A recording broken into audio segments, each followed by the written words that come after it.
Hi guys. Hi guys. Paul here.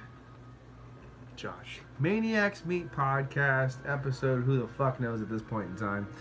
But this is our first edition of TV Terrorland, where we pick some TV goodies, TV episodes, or our series rather, and we're gonna review them. Only one at a time because we don't want to get over inundated with chaos because that's a lot to deal with.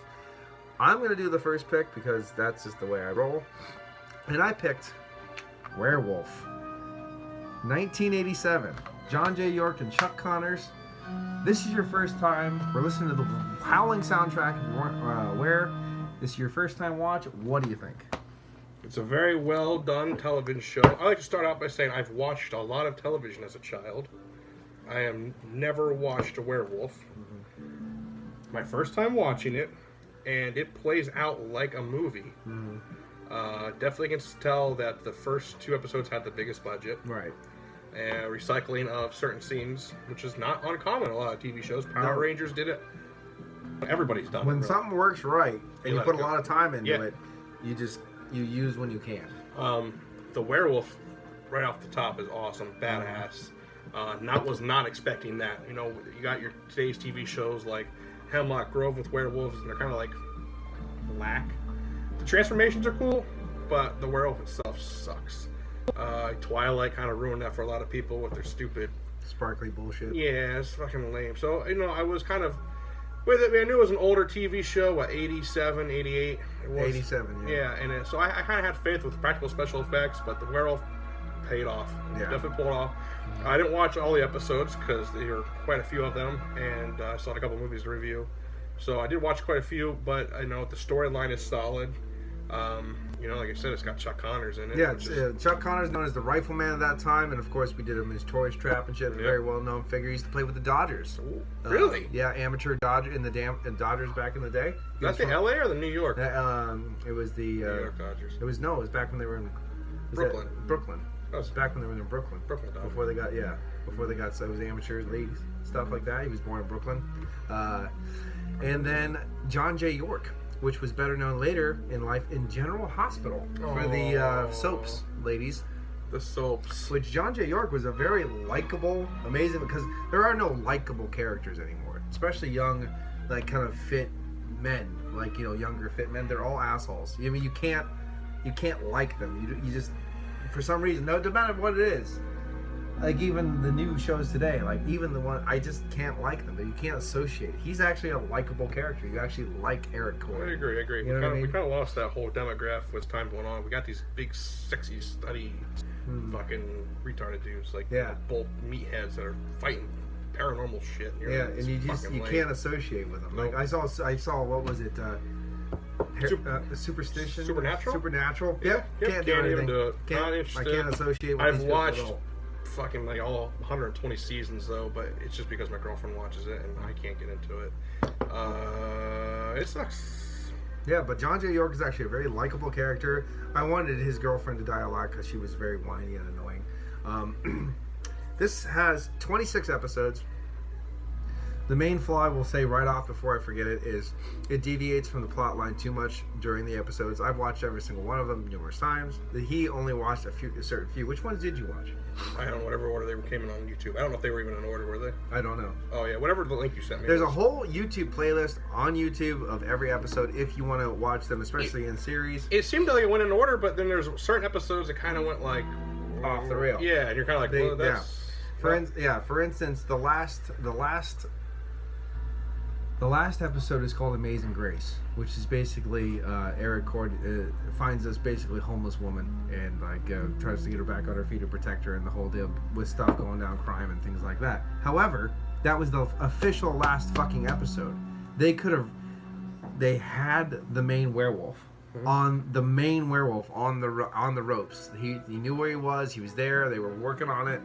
If you knew you weren't going to get a third season, find Remy and kill him. And they did this stupid episode. Yep. You know what I mean? Like, that really sucks because honestly, it's really good. You know what I mean? Yeah, but they didn't actually have a main episode ending. There's so many cameos. And I do this little thing where I watch Werewolf and I find every person that's been in another film with a werewolf. And I link them all together. It's really cool. Sig Haig does amazing cameo in this, in King of the Road. It's one of my favorite things. When I met Sig Haig, I was like, you were awesome in Werewolf King of the Road. He goes, holy fuck, no one ever says that. Yeah, right. You know what I mean? Like, so it's one of those kind of cool things. Everyone says Spider Baby or, you know, this and this. But, yeah, I threw the King of the Road at him. He thought that was pretty awesome. There is an official release of this out now. This is a bootleg. I had this for ages. But there's an official release. This was first shown on Fox, then it was on USA, and now on Chiller. So there you can still watch them on TV if you have one of those TV things. Then you can watch it on the YouTube channel. It is basically an Eric Cord. He goes and his friend comes back that he kind of has a roommate with. It's actually the brother of his girlfriend. Mm-hmm. He comes back from a long, like, work on the docks, you know? And basically he comes back and there's a slew of murders that have been going on and some wild beast is doing it. Turns out it's his buddy. And his buddy's like, they kind of play on that idea. It's like, look, you were the only one I could trust. You love me, you're going to shoot me. And you need to do this. And he's like, no, I'm not going to shoot you. Yes, you will. Because you see what I have to do and then you love me, you're going to kill me. Well, he ends up waiting too long. He gets bit, ends up shooting his buddy. But then he's stuck with the curse. They frame the murder on him. He gets out. Lots of really cool. Lance Lagant is Alamo Joe, the bounty hunter. He escapes, basically on the run. Alamo Joe, Lance Lagant, which is a really great character.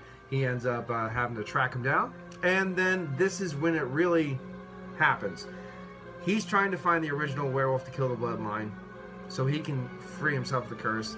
Lance Lagant, Alamo Joe, is trying to track him down to bring him back to justice, and it just goes on from there and there and there. It's actually really well written, really great stories. I hate when they deviate from the plot line, but sometimes the deviations work. I mean, sometimes they really just has a really great werewolf story, and they kind of slightly incorporate the characters. If he goes on, he meets people, obviously, that have met Scorzini, the bad werewolf, the one that started a lot of bad shit. He thinks he's the main werewolf. And then, of course, he goes, well, you're not like Scorzini at all, you know? And then he has to fight the bad werewolf because, you know, he's the good werewolf. And it's I know it's very, basically, you know what it is? And I'll just throw it right out there. It's the Incredible Hulk with werewolves. Nah. Because he always turns into the werewolf at the right time. What happens is they have pentagrams on their palms when the werewolf comes out. Like, you don't know what's going to happen, but when it happens, when they start changing, the pentagram starts bleeding and they go crazy. And it's really cool. Would you say he's more of an anti-hero? He is the anti-hero. Because, I mean, though he's a werewolf and viewed as the villain and the bad guy, he kind of always seems to do justice almost. Like, yeah. You know what I'm No, saying? he always targets the bad guy in wolf form. He is the Incredible Hulk. But how is that? But how is that possible if he doesn't understand what's going? Like, he usually doesn't know.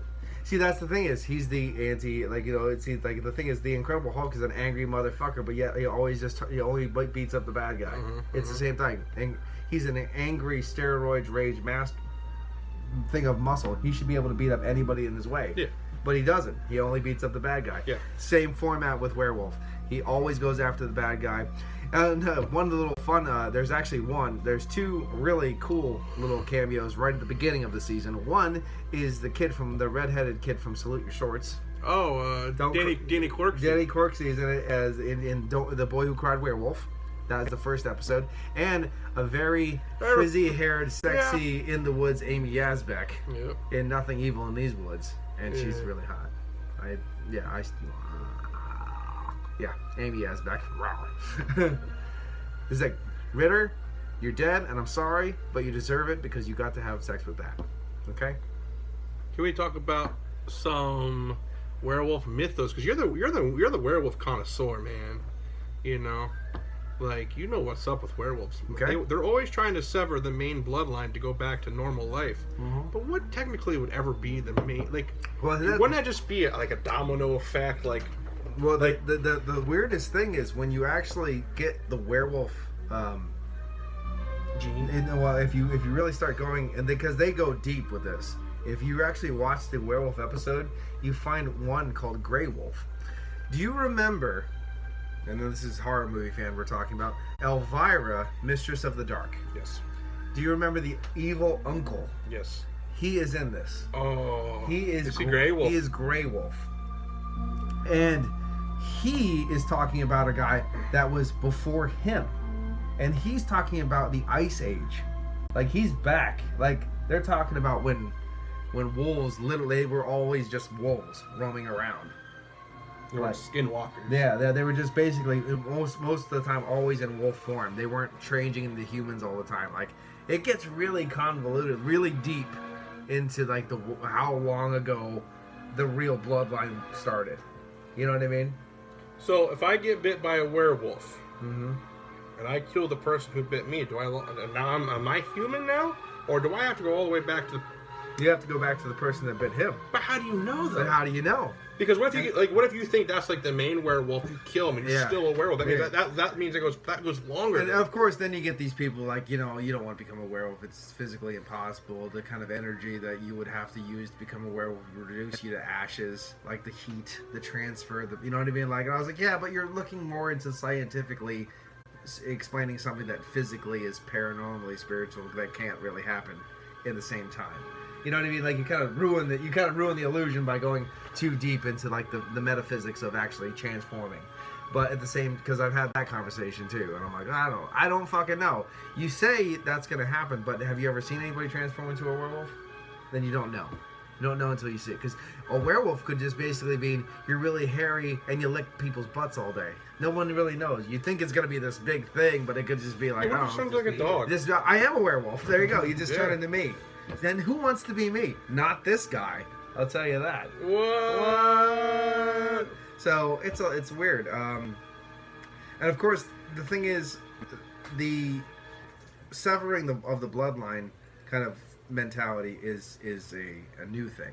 They don't talk about severing the bloodline in the mythos and the original folklore. They don't talk about anything like that. So this is more like a movie plot line kind of thing. Yeah, You know? I'm trying to think about some of the old horror movies I used to watch. I know, like the silver bullet idea. Yeah, I've even heard certain because stories where the silver bullet kills the werewolf, but doesn't kill you. You'll survive as a human, but it kills the werewolf inside of you, kind of. Well, and then they even talk about that in Werewolf. They're saying about the pineal gland is what you use to change a werewolf, and silver affects the pineal gland from not working, and all this. They go pretty cool into it, like, you know, making up things and stuff. Kind of like The Howling.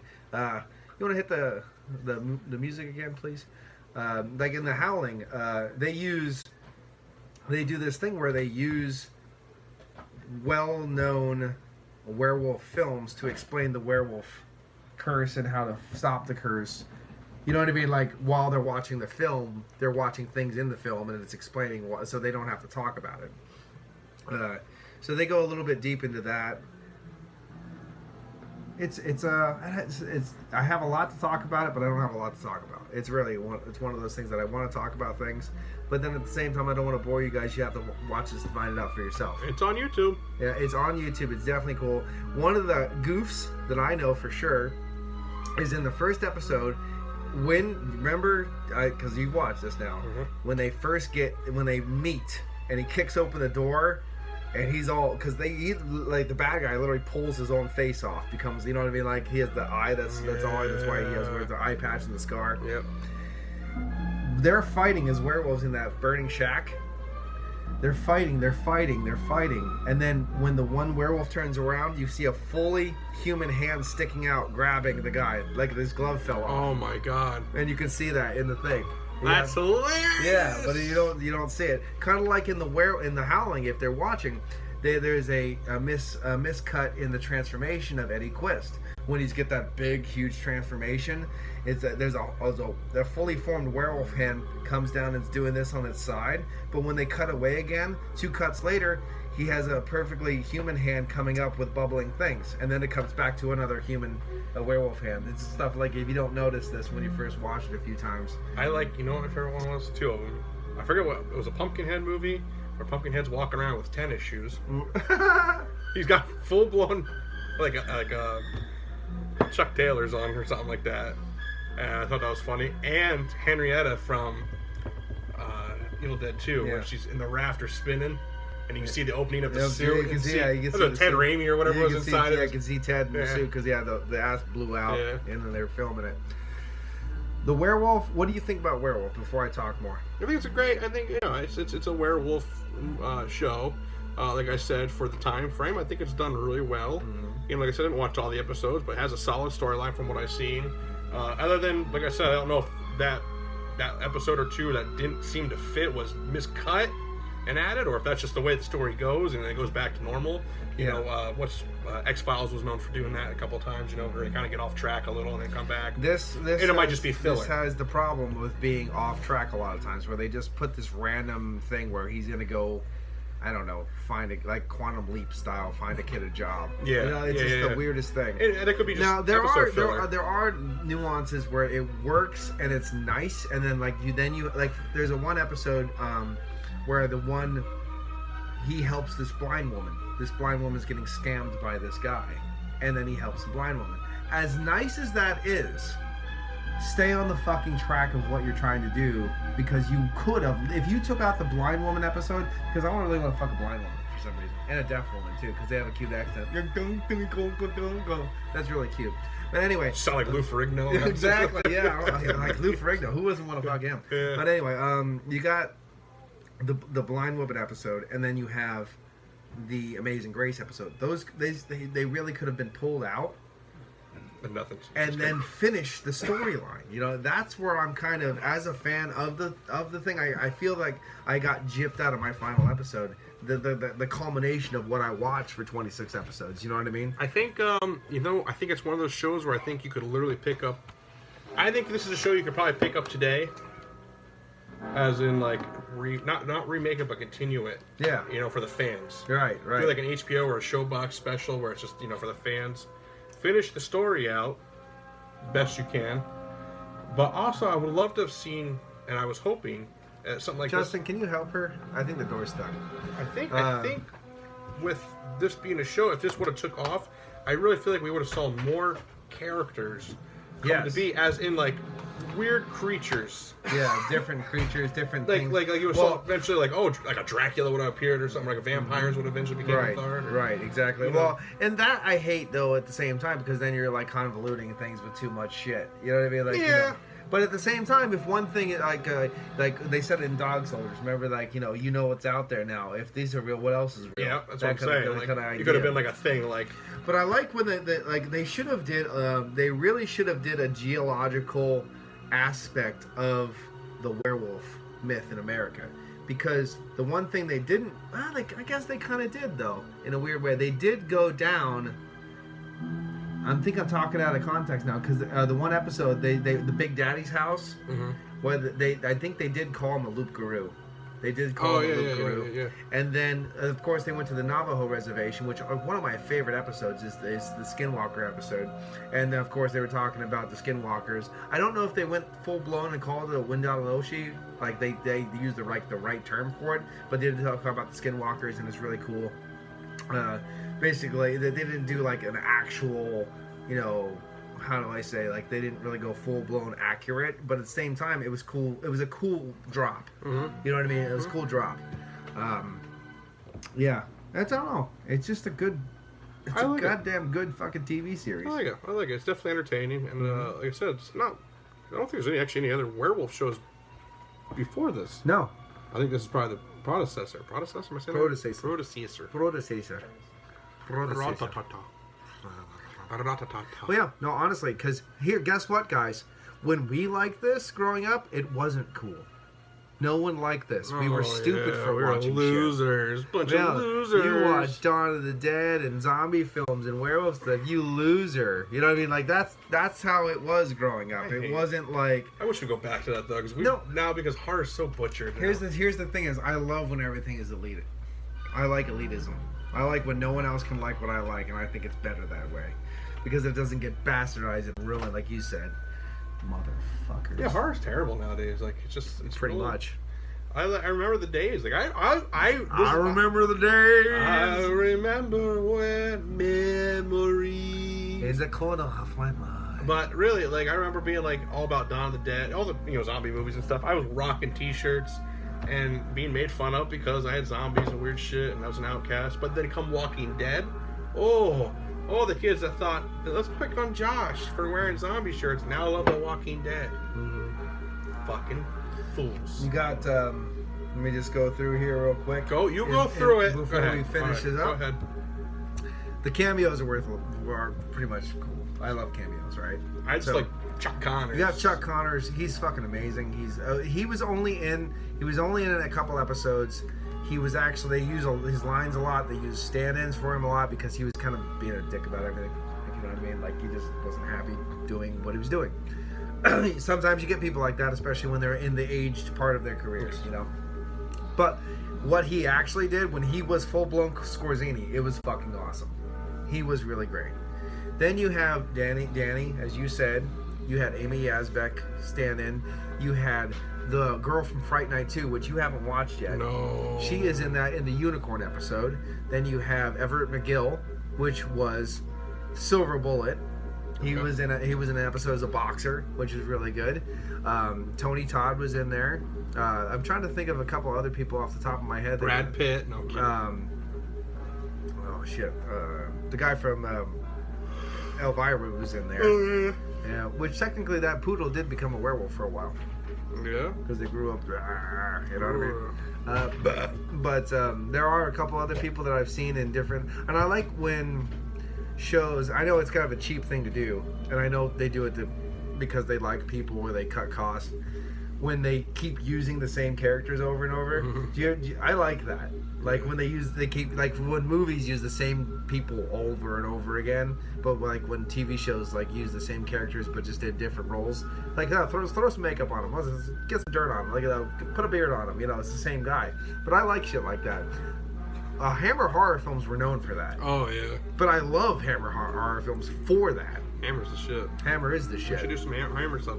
Well, I mean, even at the same time, 1987. I mean, The Howling was the best. American Werewolf in London and The Howling. You had to go to the movies to see werewolves. Like, you had to. And here it gives you every week on USA or Fox. You know what I mean? So I think it was. I'm pretty sure. I know it was USA for sure. I think it was on Fox too, but that might have been like a rerun. Yep. But I think it was Fox, and it was always. I love the fact that it was always like sponsored by Silver Bullet, like Coors, Silver Bullet. You know what I mean, like stuff like that. And then you actually get to hear like Bob Seger, you know, like Steppenwolf. Yeah, you get to hear like just shit that was like popular on the radio back then. You know what I mean? It's nostalgic as fuck. And I love the ones on YouTube have like small like they're edited. There's small excerpts of like the commercial after, like, yeah, you know, and it always starts to like, oh, you know, some news channel will come across like tonight's news, like, and then it goes right back to the episode then. But you always get that little taste of something at the end of it, you know, like an old beer commercial or something. I watched what was it? I watched an episode. It was a TV screening of Great Pumpkin Charlie Brown, but it was from 1983. And all the commercials were on it, and I'm like, "Oh my fucking!" You don't even get mad. You don't even. No, when they're that old. You're like, no, it wasn't. Was it from '83? It was from because I remember because I was there. You were there. We were there. You were there. It was when McDonald's actually had the Halloween buckets. Yeah. Remember when they first put the Halloween buckets out? I have Burger King or McDonald's put the Halloween buckets out. Yeah. And I was like, "Oh fuck, I am so old." Yeah, but it was good. You know what I mean? That's good. I like that. I had something else. Oh, when I told you when I hear, was it something was that Michael something in the Mechanics? Yeah. I just told you about that song. Yeah. You can hear me coming. You can hear me calling you. That song. That's the first song that you hear in the Werewolf. When he's in the bar, when the bad werewolf, that one werewolf is in the bar. Yeah. And every time I hear that song, I think of that. So I watched the music video, and in the music video, they show that one guy who just passed away. The one guy that was in a couple, like he used to be Jervis, Danny Jervis. I can't remember his last name, but like Ruger. No, not Ruckert Hauer. Oh, not Ruckert Hauer. No, not Ruckert Hauer. It was the guy that was in. I can't. He always plays like a. Shit. There's so many things. He just passed away. He was his one friend was the guy from Northern Exposure. and he was like the bad guy in so many like cheap horror films and like TV shows. Like I think he was in like The Godfather or Goodfellas too. Like he was in one of the crime. He just passed away. I was like, oh my god, because I talked about this a month ago doing this, and I think we killed him. Because, you told me that's the other day at work. Yeah, we were talking about doing Werewolf for a month. So technically speaking, when we talk about people, we kill people. And he was in that music video. Watch out, Chris Armstrong. Yeah, watch out, Chris Armstrong. There we go. We talked about doing The Hitcher that one day. Rutger Hauer's dead. Yeah. You know what I mean? So there you go. It's just one of those funny things. I was going to look up his name because I knew him, and then I ended up fucking forgetting to look it up. What the fuck? I'm professional. Let's ask. I got a question for you about this film, this TV show. Yeah, what's up? What was the fall of this? Like, why did this not ever catch on? Like, just wasn't people weren't into werewolves? People just weren't into werewolves. I didn't know if it was a budgeting because there's a lot of good shows that do really good, have a huge following, but because of poor budgeting, they I will say 26 episodes is pretty fucking good. It is. It's a solid season. It is a solid season. If they would have, I like when they do like Spectre of the Wolf, when the guy's talking about werewolves and like how like it's more like a mental disorder, and then the one guy is he thinks he is a wolf because he was in the Nazi. He grew up in World War II, and he was they were in Germany, and then the Russians came and then put them into camps, and then they had to eat people, and then he dressed as a wolf to kill people. After that, he was a Jägermeister because that's what his parents were growing up. They were like generations of Jaegers. So I like those episodes. It's just when you, like you said, when you just go off the rails and it doesn't add some weird twist to the story or a complex, then it's just wasted time. And I think they were wasting money, wasting time, and they weren't getting a following. And maybe that's why they were putting those stupid episodes out to give you that Full House feel, just like a random, like everybody happy episode. Yeah. Follow the storyline, complete the series, and move on. I feel we're owed that at least. Yes, we are. Everything should have a final episode. That's what they did. What's nice is what I liked about Chris Carter and the X-Files, because me being an X-Files fan is like when they started getting into older seasons, and he's kind of like, this is probably the last season, they always tied it off at the end so there's no loose ends. And then if they got signed back on, we'll figure out how to reincorporate all that. To untie the loose ends. Yeah, and then keep going. Yeah. Like, we found Mulder's sister. We know she's alive. And then next season would come on and they didn't think they were going to have... That's actually a clone. Aliens created her. It's like, okay. You little bastards. Yep, she died and you found out it's a clone. So it's like they always did that. And I feel like a lot of shows, if they did that, we wouldn't be left hanging kind of like, what? I'm curious now. Like, I feel you owe us something. Like, right. Yeah. And then, well, of course, I mean, we have shows that go on for too long that just refuse to end. Supernatural. I don't mind a 26 episode 2-season run and you end it. Like, I like that. Like, even She-Wolf of London that we'll do later on here, 1990, didn't really have an end. And they bastardized, like, they took a great idea, had 6 good episodes, had 6 shitty episodes, and just ended it, like, abruptly. And it's like, why? What are you doing? There's shows out there that just shouldn't be still playing. Like, we have Walking Dead that should have ended 3 seasons ago. Yeah. Same with Supernatural, should have ended 3, 4, 5 seasons ago. Yeah. Stranger Things, thank God, is only signed on for 1 more season, and they will be ending because I feel like this 3rd season they just beat that dead horse so bad. I like a good 1 season of chaos. Like, put it all in there, throw it in, like a good Lovecraftian kind of idea. Just throw it in there. Get as crazy as you can for 1 episode. But what do you think about what about shows though like Dark Shadows that had a good strong storyline? It was always twists and turns and adding characters, taking characters away. Yeah, see, Barnabas was so old and so lived forever that you could just keep adding. The problem is with those is they fall under the soap opera category. I know they do. They don't. Days of Our Lives literally last forever. Like, Yeah. Well, I know my grandmother watched. She loved. I think it's still going on. Like, she loved Dark Shadows, and she loved Barnabas. Like, she loved. I'm more a fan of Quentin. You like Quentin? He's a werewolf. I think we'll figure. I have those series. I have the Quentin on VHS. Yeah. It's very rare when Barnabas loses his shit, but when he loses his shit, you know, don't fuck with Barnabas. So that's one of those kind of deals. But yeah. I don't know. It just. if you have the cast, you have the money, you have the fan base, you can make a show last forever. But when you don't, when you're just really grasping at straws and throwing drama that doesn't need to be there just to make a storyline, stop. Full House. Full House. Step by Step. What was it? Game of Thrones. Game of Thrones. I never saw it. Days of Our Lives with Dragons. It's fucking worthless. Yeah.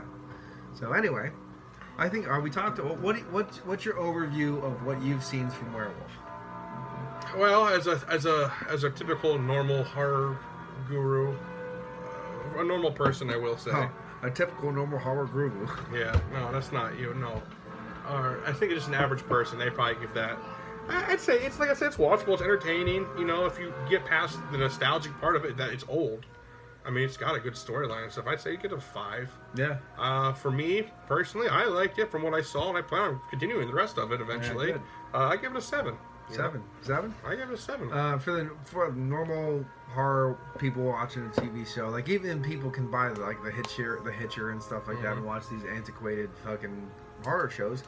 I'll give it a 5 too. I love it. I've watched this so many times, especially certain episodes. Certain episodes grab me more, obviously, like Let Us Pray, King of the Road, Nightmare in Blue, Skinwalkers, you know, those kind of special, like I can watch those specific episodes over and over and over again, like a little movie.